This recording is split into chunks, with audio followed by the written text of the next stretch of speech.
ഇനി നമുക്ക് ഈ എഴുതിയ സ്റ്റൈലുകളെ സെപ്പറേറ്റ് ഒരു ഫയലിലേക്ക് സേവ് ചെയ്യാം. ഞാൻ പുതിയൊരു ഫയൽ ക്രിയേറ്റ് ചെയ്യുകയാണ്.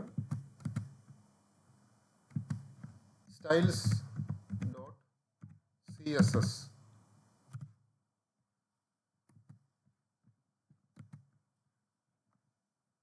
ഇത് കട്ട് ചെയ്ത് ഈ ഫയലിൽ ഞാൻ പേസ്റ്റ് ചെയ്തു, സേവ് ചെയ്തു. ഇനി ഞാൻ ഈ പേജ് സേവ് ചെയ്യുകയാണ്.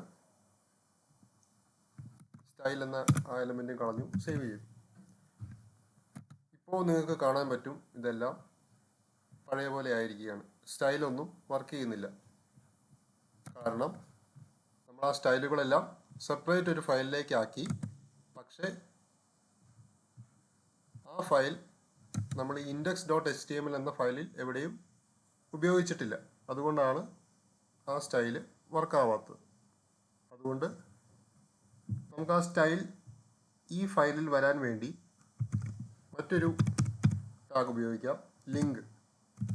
അതിനുശേഷം rel എന്ന് ടൈപ്പ് ചെയ്യുക, സ്റ്റൈൽ ഷീറ്റ് എന്ന് എഴുതുക.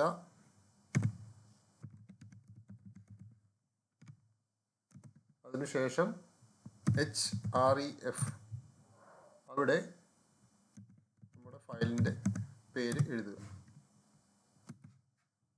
അതിനുശേഷം ആ എലമെൻറ്റ് ക്ലോസ് ചെയ്യുക, സേവ് ചെയ്യുക. ഇപ്പോൾ നിങ്ങൾക്ക് കാണാൻ പറ്റും നമ്മുടെ സ്റ്റൈലുകളെല്ലാം വീണ്ടും അപ്ലൈ ആയിരിക്കുകയാണ്.